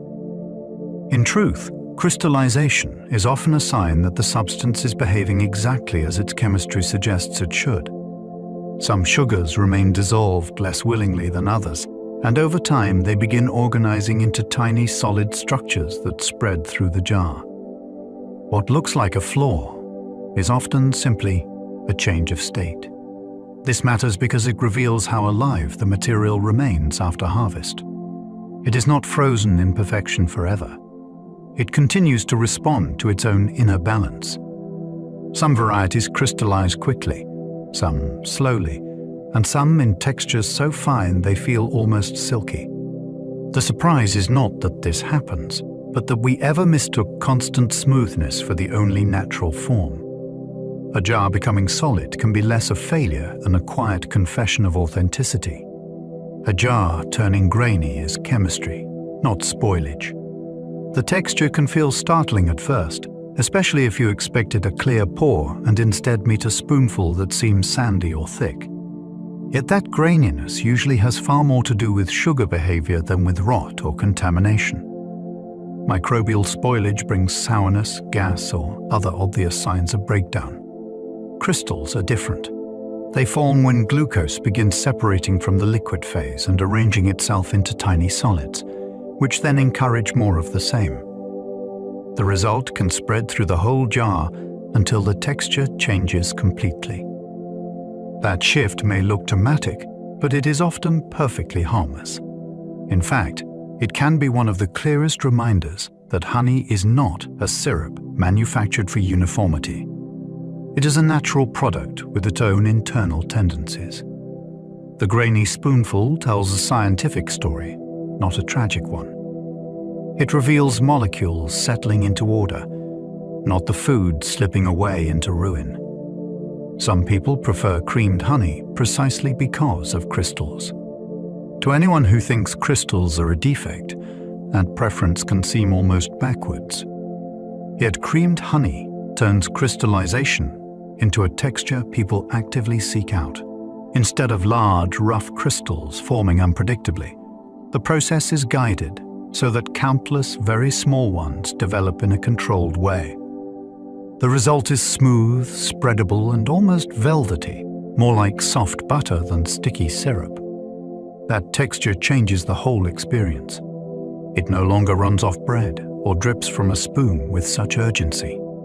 It settles, holds, and spreads with calm precision. This is fascinating because it shows how a process often feared in the jar can become the source of delight when properly understood. People are not merely tolerating crystals here. They are celebrating them.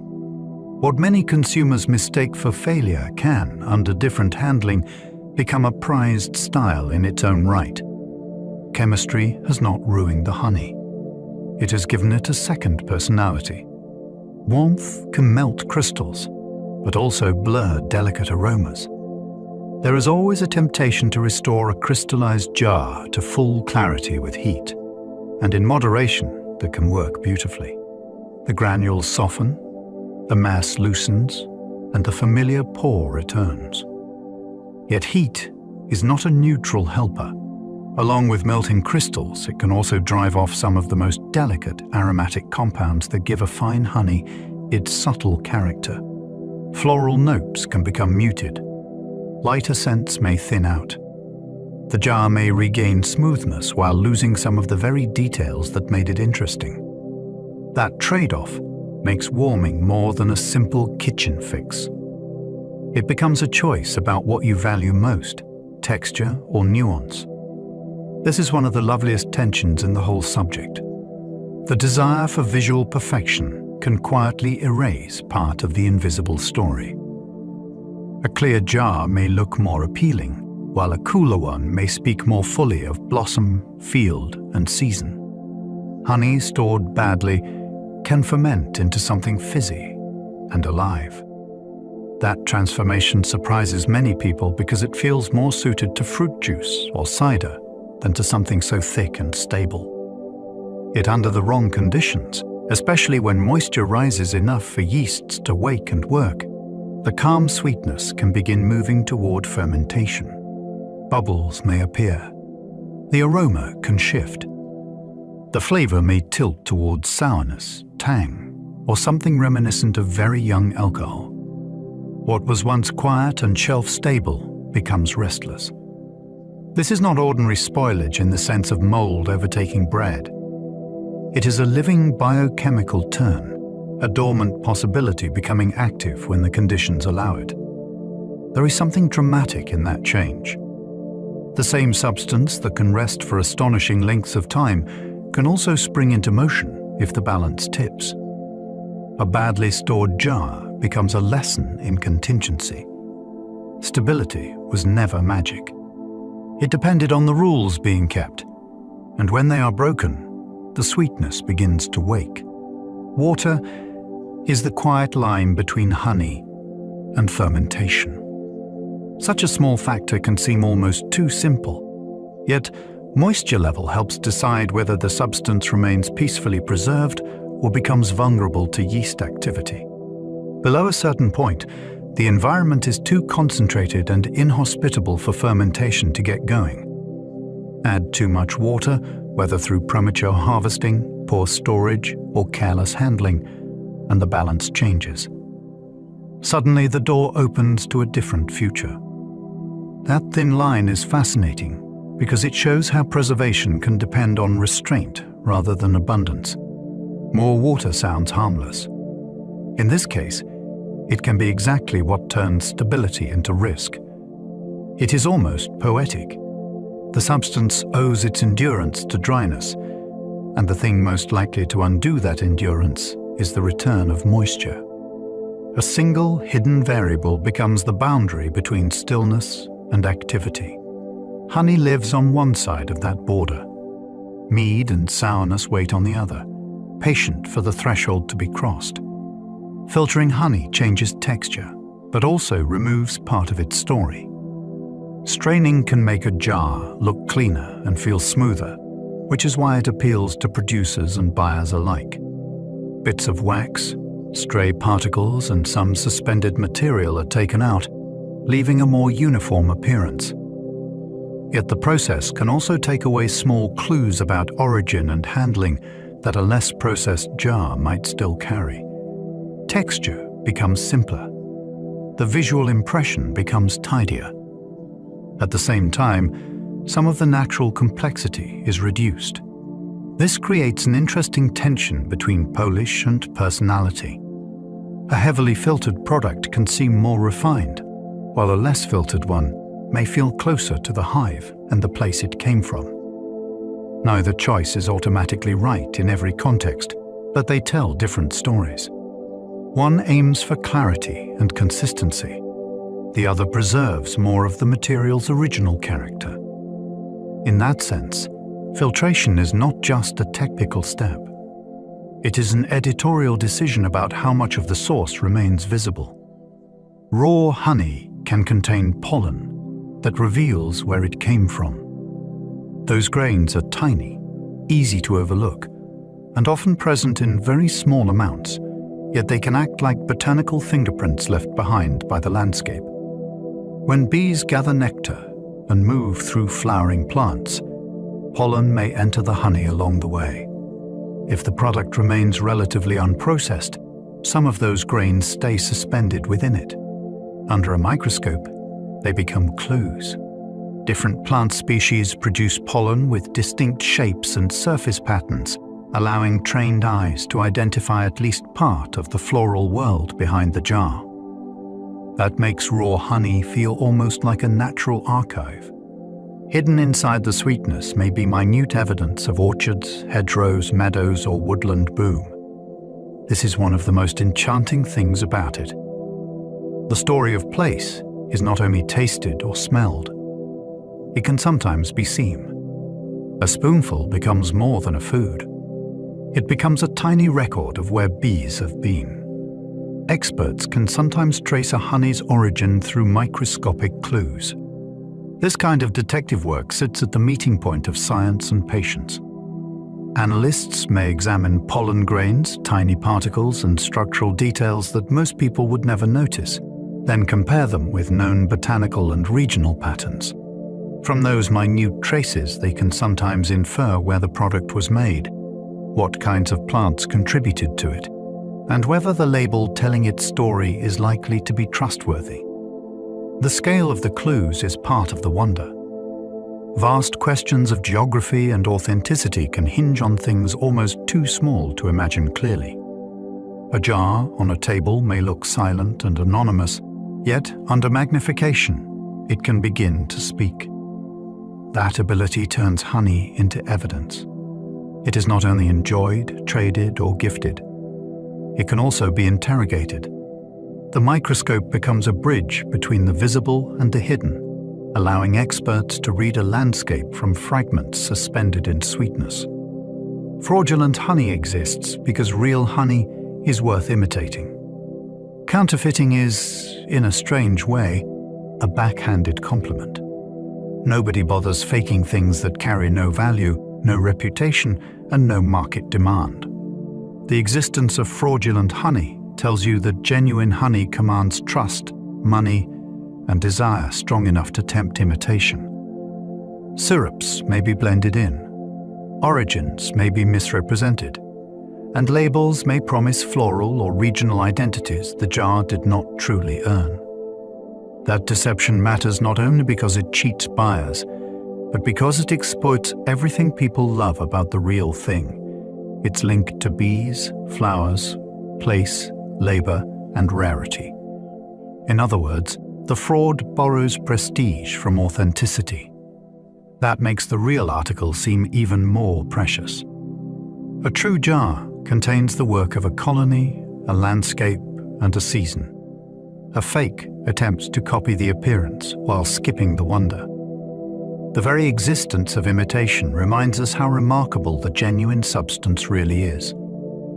Some honey can be dangerous when certain flowers poison the nectar. Most of the time, people speak about honey as though it was safely golden by default, yet there is a stranger side to the story. In a few regions, bees may collect nectar from plants whose chemicals remain potent enough to trouble the humans who later eat the finished product. That means a substance usually linked with comfort can, under rare circumstances, become a kind of botanical trap. The danger does not come from spoilage or fraud. It comes from the flowers themselves. The bees are simply doing what bees always do, gathering from the landscape available to them. What changes is the chemistry of that landscape. This is one of the reasons honey never stops being fascinating. It is not merely sweetness in the abstract. It is an extract of real ecosystems. And ecosystems can include plants that defend themselves with powerful compounds. In rare cases, the hive carries that wildness straight through into the jar. Mad honey once confused armies with its strange, intoxicating power. This sounds like legend told around a fire, but ancient writers described troops being overcome after eating toxic honey in regions around the Black Sea. The likely cause was nectar gathered from certain rhododendrons containing greanotoxins, plant compounds capable of causing dizziness, weakness, sweating, low blood pressure, and confusion. That gives the story an almost unbelievable twist. Honey, usually a symbol of reward and abundance, briefly becomes a weapon of geography. A marching army meets an unfamiliar landscape, samples its sweetness, and suddenly finds itself disoriented by the plants of that place. Whether every detail survived perfectly in the retelling, the larger truth remains remarkable. Nature sometimes hides its sharp edges inside attractive things. Mad honey is one of the best examples. It reminds us that the relationship between bees, flowers, and people is not always simple. Sometimes the sweetness carries the logic of a wild mountain shrub rather than the comfort of the table.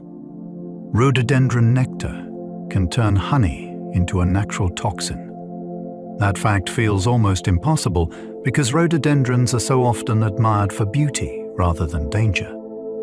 Yet some species contain greanotoxins, and when bees gather enough nectar from them, those compounds can persist into the finished honey.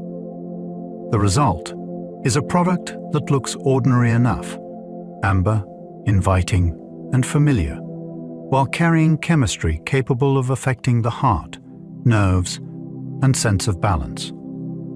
This contrast is part of what makes the subject so memorable. The threat is not visible. It arrives hidden inside something people are used to trusting. In the right region and season, floral elegance can travel through a hive and emerge as a substance with surprising physiological power.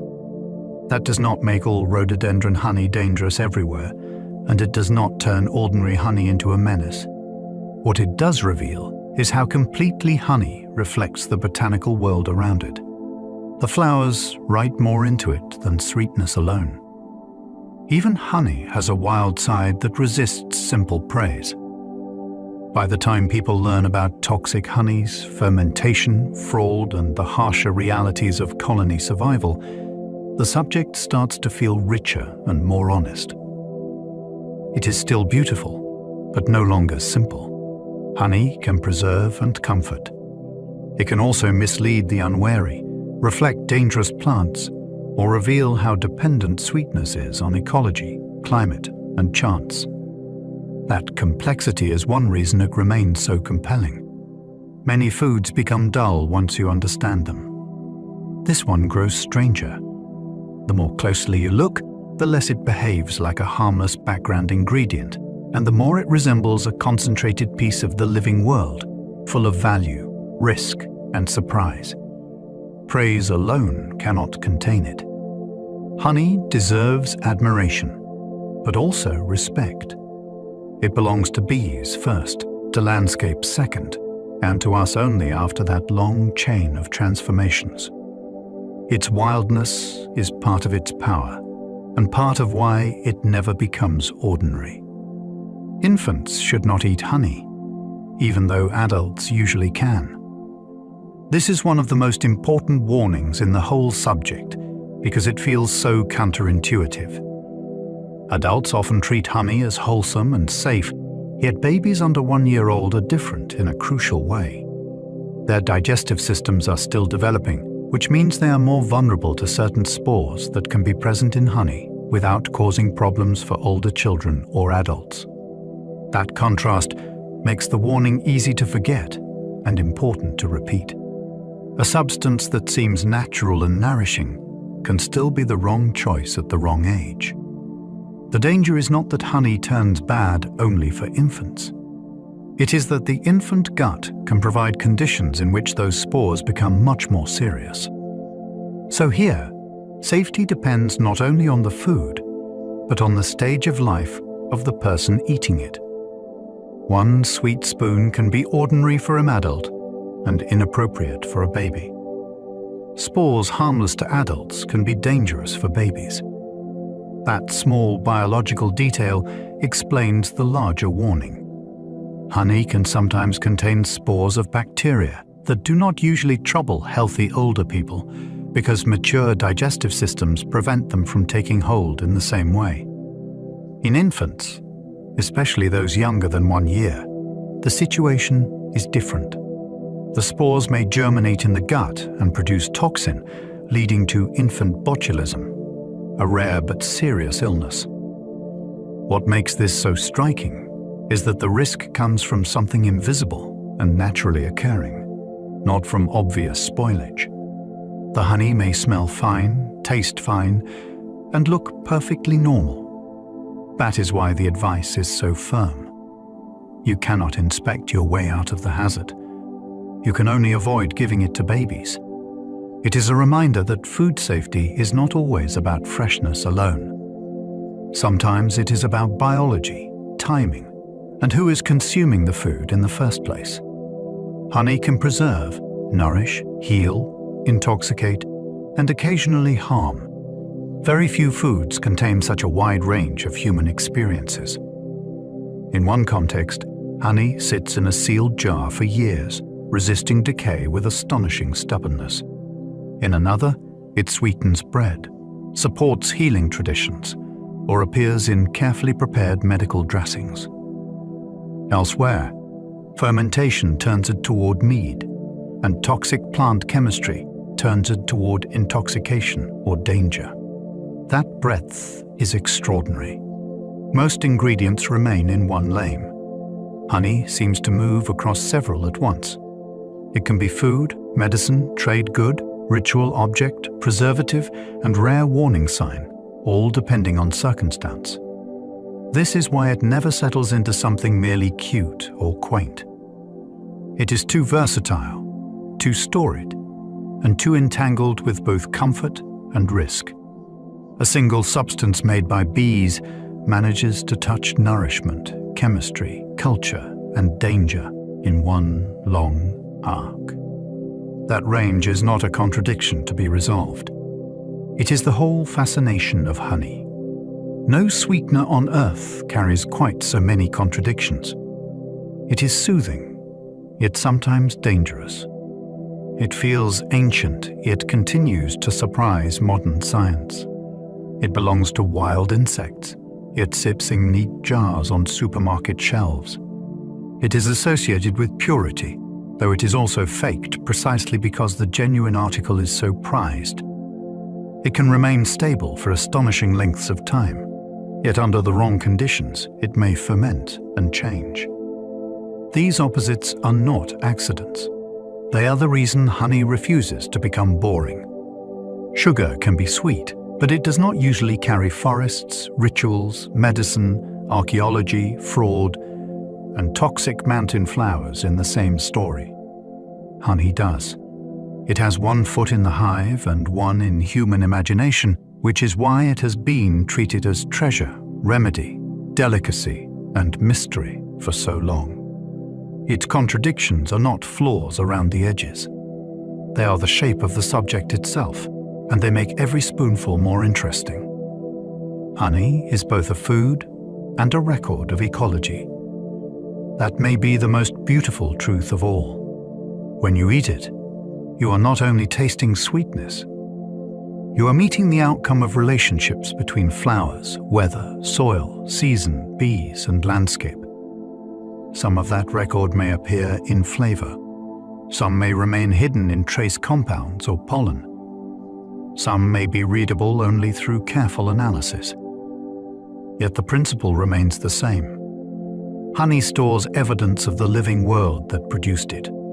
It is food, yes, but also a kind of ecological document written in sugars, aromas, and microscopic clues. This is why the subject grows larger the more closely you look.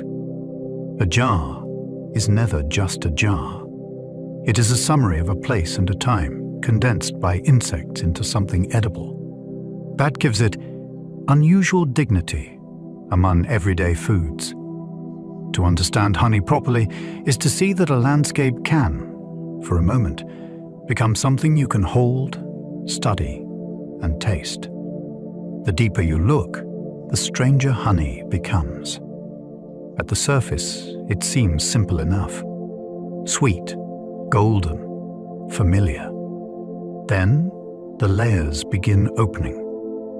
It is made by a superorganism shaped by flower chemistry, preserved by multiple defenses, altered by texture and storage, tied to ancient medicine, capable of carrying microscopic evidence of place, and in rare cases influenced by toxins powerful enough to unsettle the body. Add to that the history of trade, ritual, fraud, wild hunting, and infant safety warnings, and the subject starts to feel almost endless. That is the final wonder. Honey does not shrink under attention. It expands. Each answer leads toward another question about bees, plants, climate, chemistry, culture, or time. What looked at first like a pleasant pantry staple turns out to be one of the most densely stored foods on Earth. Perhaps that is why people have never stopped being captivated by it. The closer you draw, the more mystery seems to gather in the light. As we come to the end of our journey through honey, we leave behind a world that feels much larger than it first appeared. What began as something familiar, a spoonful in a jar, opened into an entire hidden universe. We wandered through flowers and seasons, through hives alive with purpose, through ancient tombs, mountain cliffs, forest trails, and the long memory of human history. We found sweetness, survival, danger, medicine, mystery, and the patient labor of countless bees, turning fleeting nectar into something that can outlast ages. And perhaps that is the lasting wonder of it. Honey is never only honey.